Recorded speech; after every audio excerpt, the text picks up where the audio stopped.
Bom dia, Maria João, bom dia, ouvintes da Terra Nova. Antes de começarmos a falar nos temas principais, vou só aqui referir 2 pontos prévios da vitória da seleção feminina de sub-19 de futsal, que derrotou o Japão na final por 4-1, tornando-se medalha de ouro nos Jogos Olímpicos da Juventude. É um ato de louvar, porque vê-se que as seleções femininas, e principalmente a de futsal, estão a melhorar, estão a tornar-se cada vez melhores. E é bom ver que Fernando Gomes também dá conta disso e felicita também as campeãs Olímpicas da Juventude. Outro ponto prévio, muito rapidamente, é lamentar o que aconteceu no campo de treinos do Newell's Old Boys, da Argentina, onde 200 adeptos invadiram o centro de treinos, com o intuito de conversar, entre aspas, obviamente, porque a conversa acabou por dar em agressão, em empurrões, em estragos do centro de treinos. Portanto, é um ato de lamentar, porque já tivemos isto muito recente com o Sporting em Alcochete. Portanto, é marcas negras do futebol. Não é só em Portugal que isto acontece, infelizmente, mas é algo que tem de ser parado. Bom dia, Maria João, bom dia, ouvintes da Terra Nova. Quanto aos pontos prévios referidos agora pelo André, quero dizer que subscrevo inteiramente os dois. Muitos parabéns à seleção feminina de futsal sub-19, que venceu a medalha de ouro e prova que as nossas seleções estão num desenvolvimento extraordinário. E relativamente ao que aconteceu na Argentina, faço minhas as palavras do André e reescrevo o que disse há uns tempos também na Terra Nova relativamente ao que aconteceu em Alcochete com a claque da Juveléu, que invadiu o centro de treinos e agrediu os jogadores.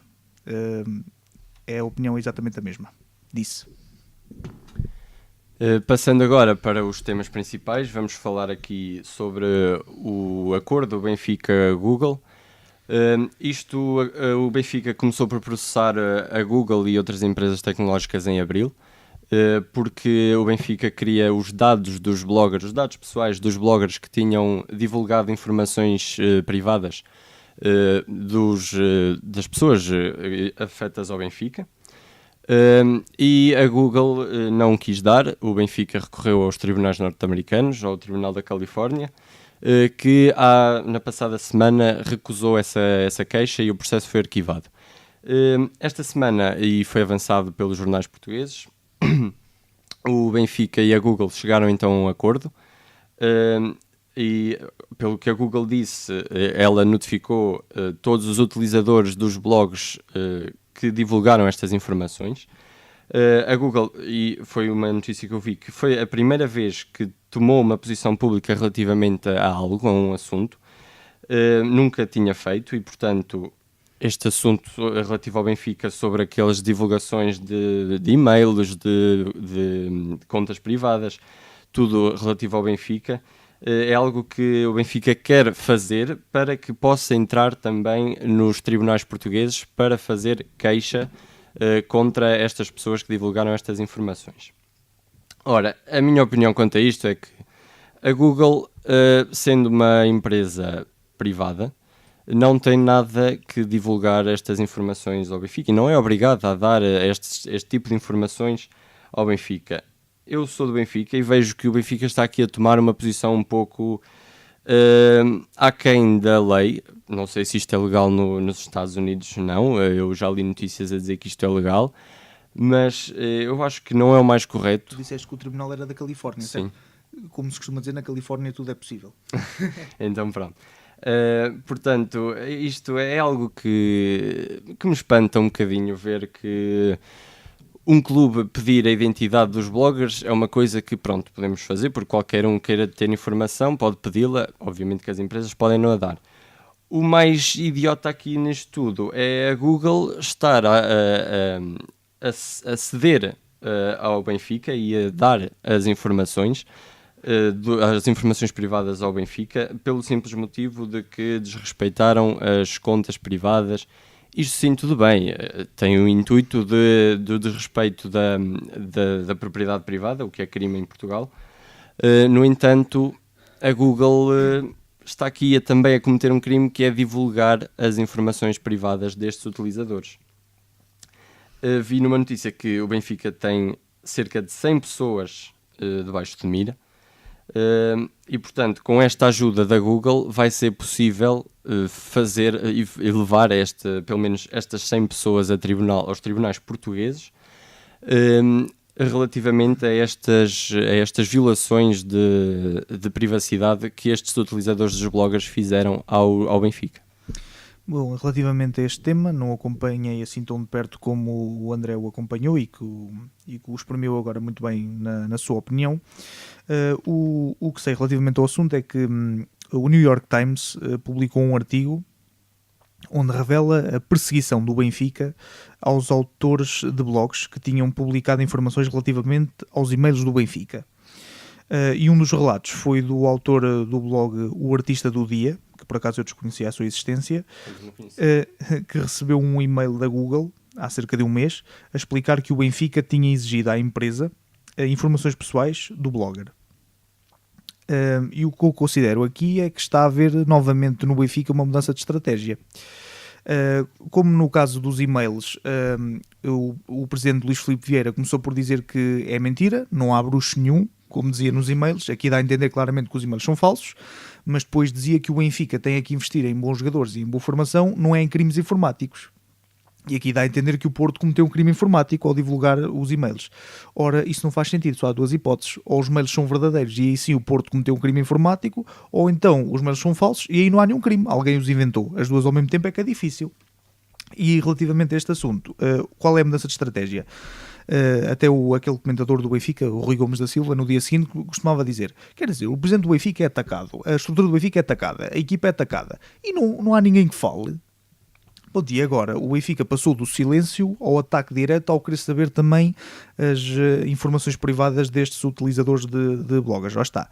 A mudança de estratégia é esta. Agora o Benfica, para se proteger daquilo que alega ter sido contra si a violação de correspondência privada, faz isto de querer saber as informações particulares dos bloggers. Ou seja, também está a incorrer naquilo que estes bloggers fizeram. Ou seja, sim, também é uma história confusa que vem de trás. Exatamente. Pronto, é isso que eu tenho a dizer. Só constato esta mudança de estratégia do Benfica. Pronto, é apenas isso que eu tenho a dizer. Prosseguimos? Sim, sim. E o nosso segundo assunto é o que aconteceu esta semana, as remodelações dos ministros do governo de António Costa. Houve 4 mudanças na pasta da Economia, na pasta da Cultura, na Defesa e na Saúde. Vou dividir isto em 2 blocos. Penso que houve 2 ministros que mudaram por serem claramente ministros sombra, e outros 2 foram remodelados por serem ministros de seção. Para quem não sabe, vou recapitular. Na pasta da Economia, Caldeira Cabral foi substituído por Cisa Vieira. Na pasta da Cultura, Luís Filipe Castro Mendes foi substituído por Graça Fonseca. Na Defesa Nacional, que causou muita polémica nos últimos tempos devido ao roubo de tanques, a mudança de Azeredo Lopes por Cravinho. E finalmente na Saúde, Adalberto Campos Fernandes foi rendido por Marta Temido na pasta da Saúde. Como já disse, vou dividir isto em 2 blocos. Eu considero que Caldeira Cabral na pasta da Economia e Castro Mendes na pasta da Cultura foram substituídos por serem claramente ministros sombra. Sombra no sentido que, no caso da Economia, Caldeira Cabral foi claramente abafado pelo Ministro das Finanças, Mário Centeno, e naturalmente que se um fica com o protagonismo todo, o outro acaba por não ter. Já vimos isso em alguns governos, tirando no governo de Passos Coelho, em que quer Vítor Gaspar, quer Álvaro Santos Pereira eram super-ministros, mas quanto ao resto já não se verificou. Mas pronto, claro que o sucesso de Mário Centeno abafou claramente o protagonismo de Caldeira Cabral, que a única vez que veio a público foi num episódio nada famoso, foi numa altura em que os nossos combustíveis já estavam muito altos e muitos portugueses que viviam assim perto da fronteira e preferiam abastecer em Espanha por ser mais barato, e Caldeira Cabral veio a público dizer que por uma questão de patriotismo devia-se abastecer em Portugal. Ou seja, um episódio nada famoso, portanto, a meu ver, bem rendido. E na pasta da Cultura, para já é uma pasta que não é assim muito bem tratada nem muito valorizada por governos anteriores. Não. Sim, exatamente. E também Castro Mendes também sai por não ter demasiado peso político, porque Segundo o que eu sei, Castro Mendes nem sequer é militante do Partido Socialista. Sim, belíssima notícia. Sim, enquanto Graça Fonseca é uma forte ativista do Partido Socialista. E acho que acompanhou António Costa quando ele era Presidente da Câmara de Lisboa. Sim, e depois também Castro Mendes não tinha nem de longe nem de perto a personalidade política que tinha o seu antecessor, João Soares. Exato. Pronto, penso que na pasta da Economia e na pasta da Cultura os dois ministros foram substituídos por não terem o devido protagonismo nem a forma de estar que chama mais a atenção. E chegamos à pasta da Defesa e da Saúde, que eu considero que foram ministros de exceção. Na parte da Defesa, muito podíamos falar sobre o que aconteceu com o ministro Azeredo Lopes, que começa com a história do roubo de tanques, a dizer, sei lá sobre roubo, não sei, e se calhar até nem houve. Eu não estou a dizer que há a culpa direta do ministro, porque segundo aquilo que se soube recentemente, houve muitas responsabilidades do chefe de Estado-Maior das Forças Armadas, que se demitiu ontem, salvo erro, o que comprova que de facto não era, o problema não estava apenas no ministro, não mas tão santinhos quanto parecia. Sim, é verdade. E depois eu considero que na pasta da Defesa já há muita incompetência de há 2 anos para cá, porque eu recordo-me que, aliás, eu estava a estudar em Abrantes e passava sempre pela estação de Tancos quando para apanhar o regional, para o trocamento para voltar para a minha cidade, e foi por essa altura que rebentou o escândalo de Tancos. Portanto, o ministro já devia ter caído há mais tempo pela sua incompetência política apenas. Penso que também já tinha tido um passado pouco famoso na ERC nos tempos de José Sócrates. Mas pronto, é isso que eu considero. Acho que houve culpas de ambos os lados, quer do Ministério, quer também do chefe de Estado-Maior das Forças Armadas, caíram os dois e bem, a meu ver. E relativamente à saúde, é uma decepção, porque eu considerava a de Alberto Campos Fernandes dos ministros mais competentes deste governo. Era daqueles que eu até tinha mais esperança, mas depois é obra, tanta luta por parte dos enfermeiros e dos médicos numa altura em que o país, alegadamente, a austeridade acabou. É muito estranho ter havido tanta contestação, mas também se houve protestos destas duas identidades, por parte dos médicos e por parte dos enfermeiros, alguma coisa de polémico terá sido feito pelo ministro. Porque nem no governo de Passos Coelho tinha havido tanta contestação ao ministro da Saúde, e nesse tempo alegadamente havia menos dinheiro. E portanto só podemos esperar que Marta Temido faça um melhor trabalho. Só para terminar, já que é uma mudança, que António Costa está a remodelar ministros com mais peso político dentro do seu partido para formalizar a sua personalidade para as próximas eleições, para ir mais forte, porque recorda-se que no início da legislatura, penso que foi a bancada de Pedro Passos Coelho no Parlamento do PSD que pediu um voto de confiança ao seu governo, Dr. António Costa, e António Costa respondeu que só precisa de um voto de confiança quem não tem confiança. Nesse tempo havia muito mais auxílio por parte dos parceiros, Bloco de Esquerda, PCP e PEV, e agora estão a ser um bocado postos de lado e até comidos nas sondagens, porque o PS está à frente e está a ficar mais forte. Para terminar, quero só dizer que estranho a não remodelação do Ministro da Educação, porque por 2 motivos. Primeiro, pelo que se passou com os colégios semi-privados que tinham contratos de associação, ou seja, durante muitos anos o Estado pediu aos colégios para fazerem serviço público que era suposto as escolas públicas terem feito, e com António Costa disseram já não precisamos de vocês. Foi uma opção muito errada e muito ingrata, como disse uma vez o político do Partido Socialista, António Galamba, numa entrevista, salvo erro, ao Jornal I. Mas o segundo motivo para eu achar que devia cair também o Ministro da Educação é que o atual governo, ou o atual Ministério, conseguiu pôr todos os sindicatos de professores contra si. É obra. Não aconteceu com Manuela Ferreira Leite nos tempos de Cavaco por causa das propinas, não aconteceu com Maria de Lourdes Rodrigues nos tempos de José Sócrates por causa da avaliação dos professores, nem aconteceu com o Nuno Crato com os cortes nas escolas.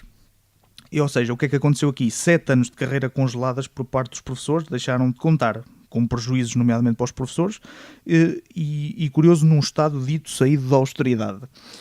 Mas, Sr. Ministro, dos educadores depende muito mais, no céu e na terra, como dizia o Nuno Rogério num artigo, do que possa imaginar a vazia filosofia deste Ministério. É isso que eu tenho a dizer. Eu só para terminar, concordo com tudo o que Jorge disse acerca destas mudanças dos ministros, e também, como tu disseste, Azeredo Lopes só pecou pela demora da saída, porque ele já deveria ter saído há mais tempo. É evidente, sim. Na educação também concordo contigo, com toda esta confusão nas escolas semi-privadas. Eu acho que sim, que o Ministro da Educação já deveria ter saído também, e se calhar poderemos ver a saída dele mais perto das eleições, assim, numa nova remodelação de então António Costa. Fica até ao fim, e se o Partido Socialista ganhar as eleições e ficar no governo, vai haver um novo ministro. Provavelmente poderemos ver isso. Pronto, eu penso que está tudo dito da minha parte. Sim, da minha parte também. Muito obrigado, Maria João. Até para a semana. Até para a semana, Maria João.